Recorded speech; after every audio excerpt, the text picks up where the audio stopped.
Welcome, dear students. As you know that nowadays I am dealing with the chapter heterosis and inbreeding depression. So I've already dealt many topics on this. Now I'm coming to objections of dominance hypothesis. What are the objections related to the dominance hypothesis and how can we accept it, whether dominance is playing its role in heterosis or not? So the objection number one, if you come to objection number one, failure of obtaining inbreds as good as F1 hybrids. If dominance is saying that whatever heterosis in F1 hybrids you are getting because of the dominant alleles on majority of the loci. So, can't we develop inbreds? Such inbreds which are having dominant homozygous alleles on majority of the loci as F1 hybrid is having.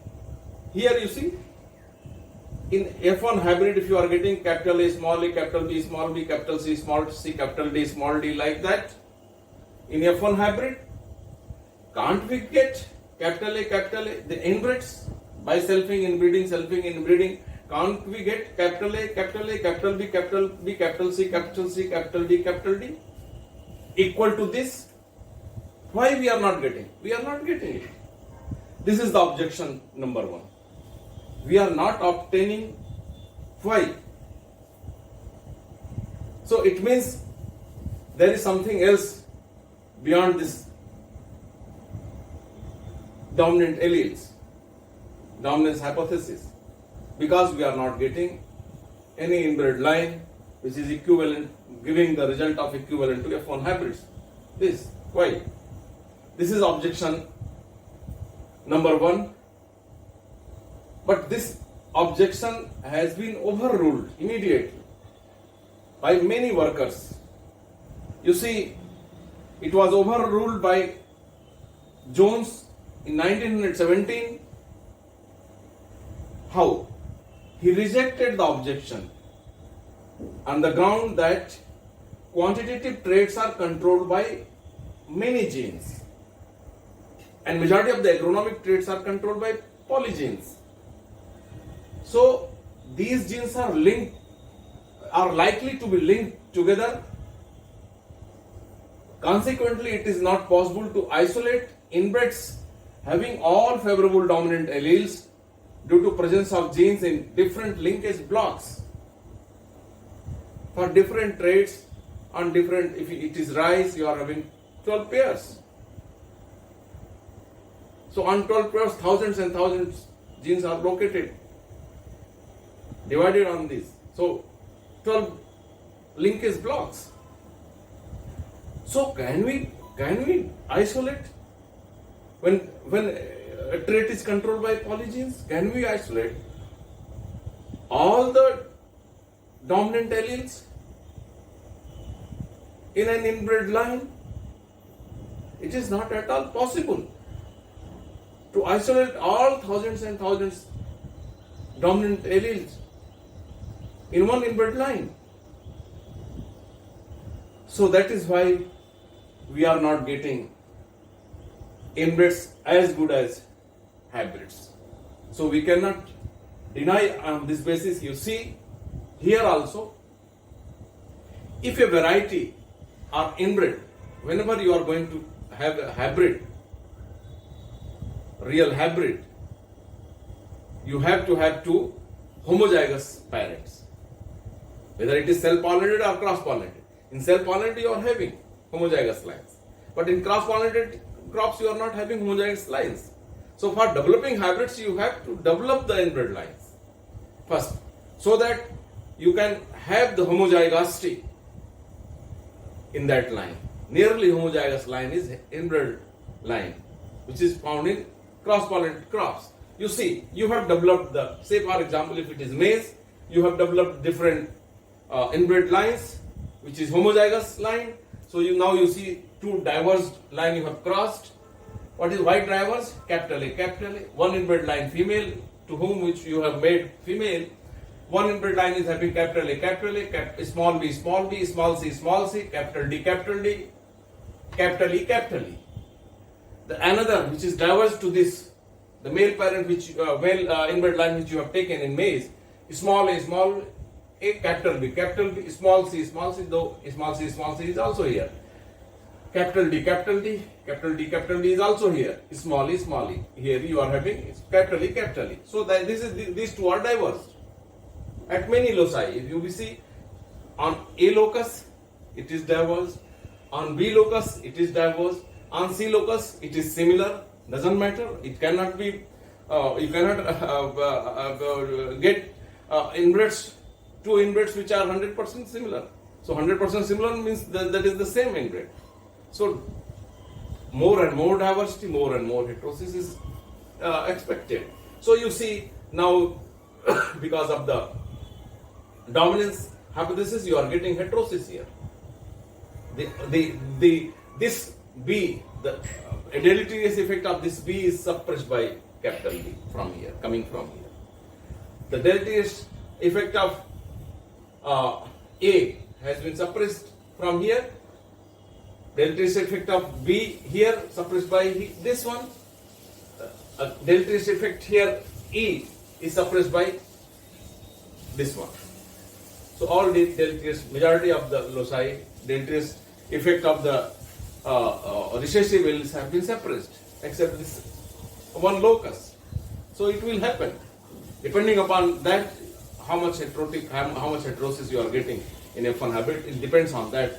The heterozygosity, suppression of the harmful effect by the dominant counterpart. Here you, on C locus you are unable to suppress it.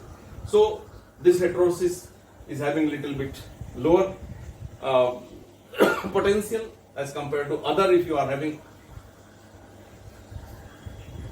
on all loci the dominant counterpart suppressing the recessive.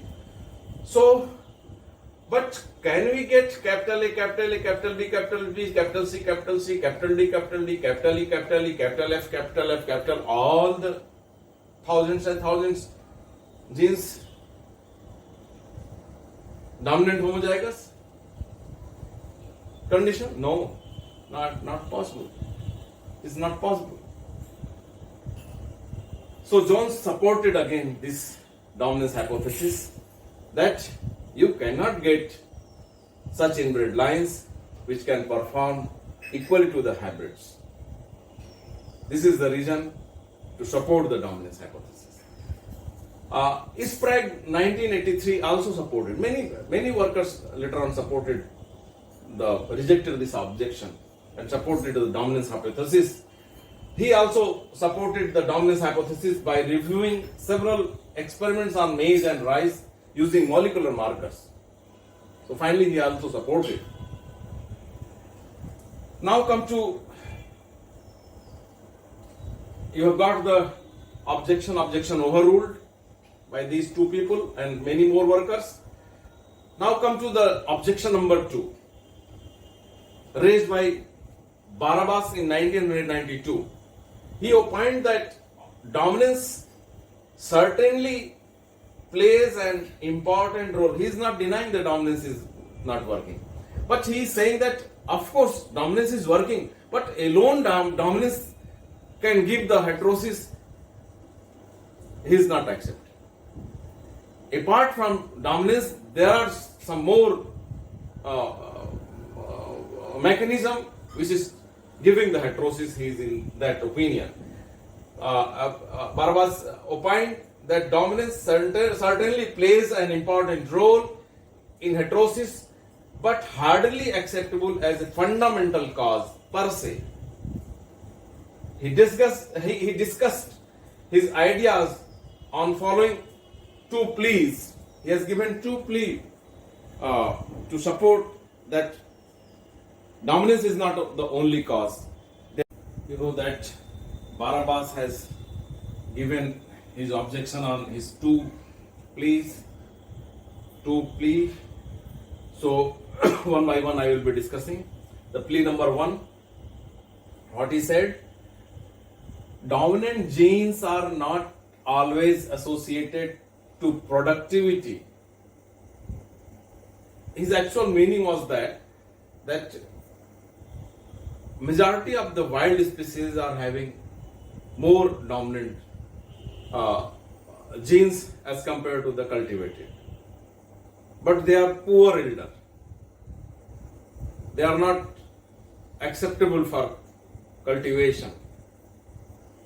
So how can you say that dominance is playing its role for heterosis? His plea number 1 was this: dominant genes are not always associated to productivity because wild species possessing more dominant genes than cultivated species and are generally low yielder, indicating that accumulation of dominant genes alone cannot explain heterosis. Is plea number 1. And the second plea on which he has opposed the dominance hypothesis, the second is similar to the objection number 1. If only the accumulation of dominant genes in plants is required for heterosis, then plant breeders could have been successful in assembling such dominant blocks in a single homozygous line, which would have been more beneficial to the farmers. They need not to replace their seed. If dominance is playing its role, then plant breeders would have developed such inbred lines, having majority of the dominant alleles in homozygous condition, inbred lines, which would have performed equally to hybrids are better than the hybrids. Why it has not happened? So these were two plea of the Barabbas. Now how you are going to overrule these objections? So reply to plea number 1. Tungsley and McCouch, 1997, said that researchers are successfully transferring favorable quantitative trait loci, QTLs, quantitative trait loci, for yield and other agronomic traits from wild species of tomato and rice into cultivated varieties, leading to significant improvement of target traits. Now it is possible that from wild relatives, many dominant QTLs are being transferred to cultivated species, which are becoming more performing.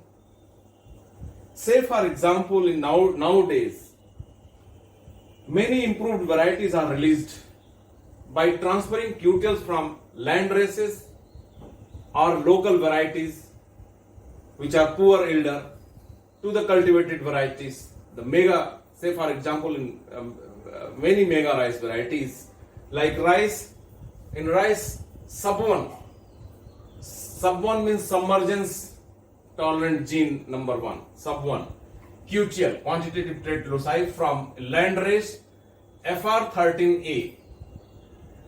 It is a land race FR13A, Dalputia genotype of Odisha,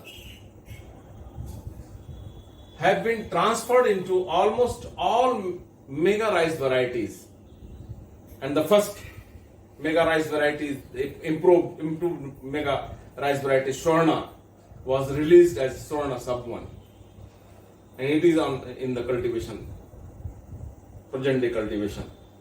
Because what was seen that when this sub1 gene was not available in thousands and thousands hectares crop of Swarna if submerged in flood more than 10-12 days, so 100% destroyed. When this gene was transferred, then if 7 days, 10 days, 12 days submergence is there, if Swarna sub1 is being grown side by side with Swarna, if both are submerged for 7 to 10 to 12 days, then what happened? Swarna is finished. All Swarna is finished. However, the Swarna sub1 has regenerated and given full yield potency. So you see the yield because of the tolerant capability of sub1 gene transferred from the land race FR13A. In all mega varieties it has been transferred. Similarly for drought tolerance DTY 1.1 QTL, drought tolerant yield QTL. Yield performance is better during the drought as compared to the normal varieties where DTY QTLs are not available. So DTY, particularly the first was identified in Nagina 22, the local rice variety of the upland rice variety of the local variety of India. The DTY 1.1, 1.2 particularly, these QTLs were identified which were working very well in drought condition. So that is why they have the name has been put that drought tolerant yield QTLs. So these QTLs have also been transferred in all mega rice varieties. So saying that wild relatives are poor performing and they are having almost more number of dominant alleles as compared to cultivated is not correct, because many dominant QTLs are being now transferred from wild species to the cultivated farm. And so dominance is playing its role. You cannot deny that it is not playing its role. So the plea number 2, which she has said that plant breeders would have developed such inbred lines, is it possible? Not at all again. So the reply of plea number 2 was given in 1993 itself. Hayward and Breeze 1993 said that now plant breeders have been successful in assembling dominant blocks in a single inbred, leading to some highly vigorous and productive inbreds that were quite superior to early days hybrids, the varietal hybrids in early days which were developed in maize. The present inbreds are performing better than those hybrids developed in early days. How it happened? See the little story I want to discuss here. What is that story? When maize breeding started, the single cross hybrid were developed earlier. So there was great trouble. You know, for developing hybrids, you need homozygous parents, 2 homozygous parents. And you know that as maize is cross-pollinated crop,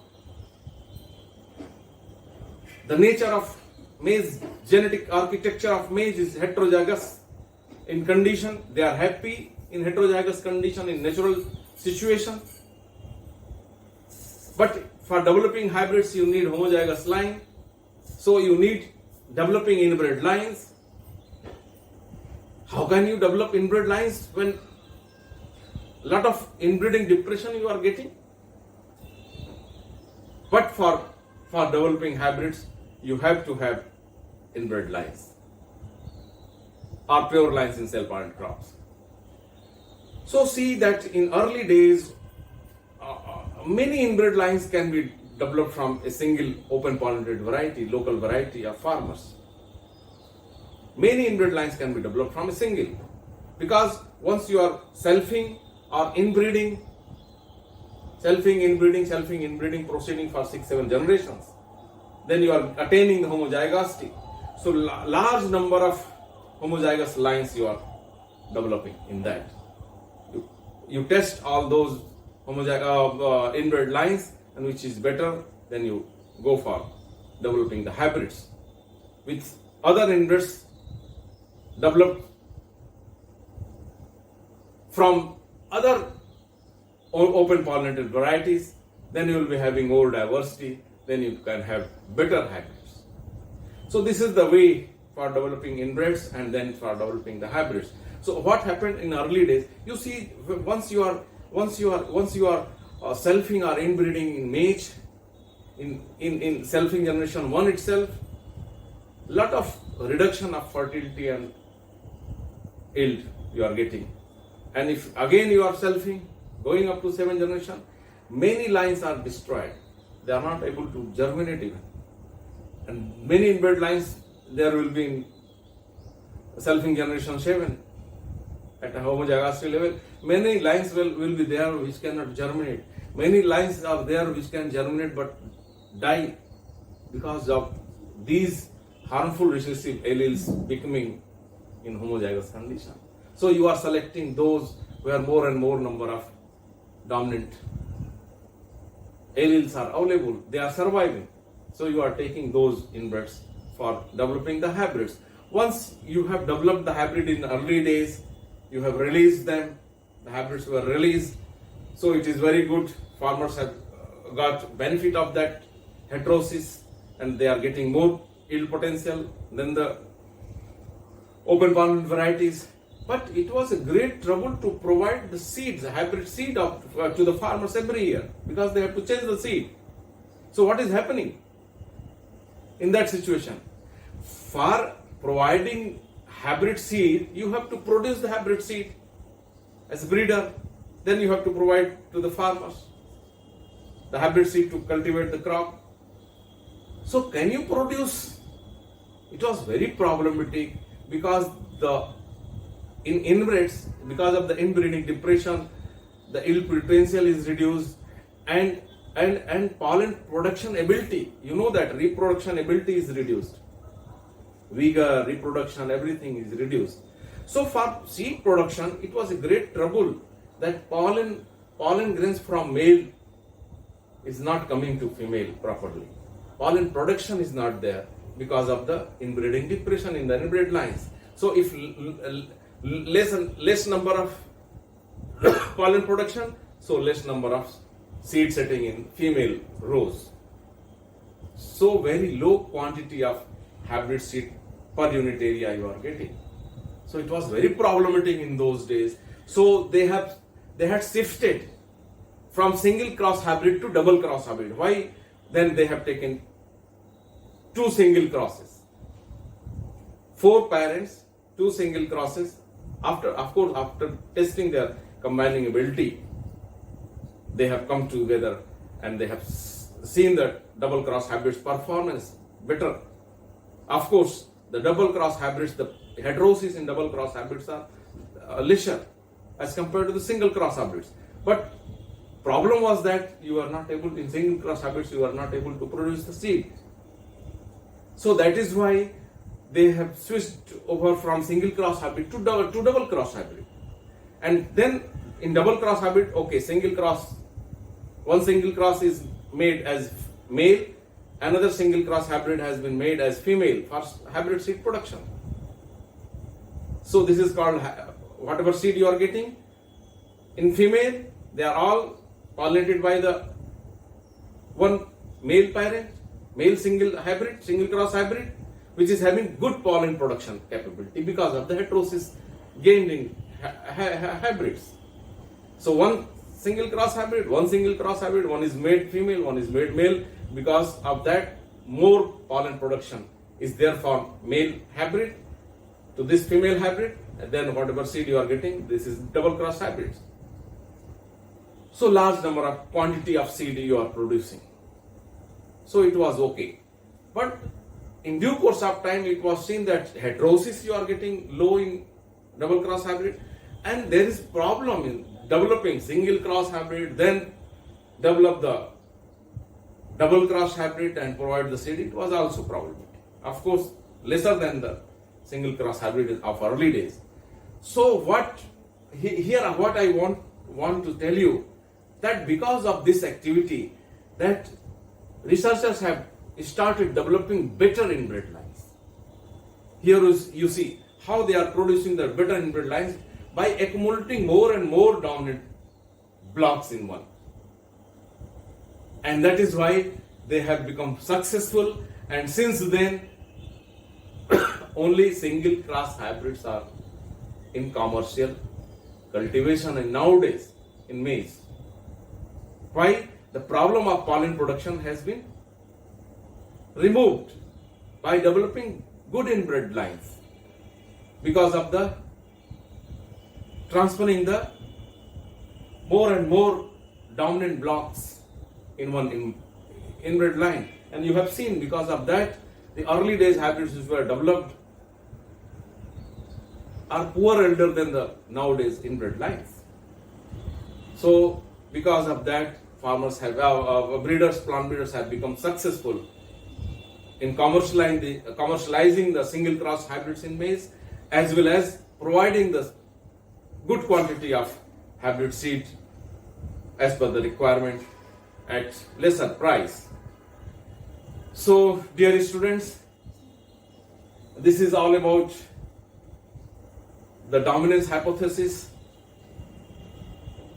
the objections, and their reply, means overruling of the objections. I hope that I would have been able to clarify all these things to all of you. So thanking you very much.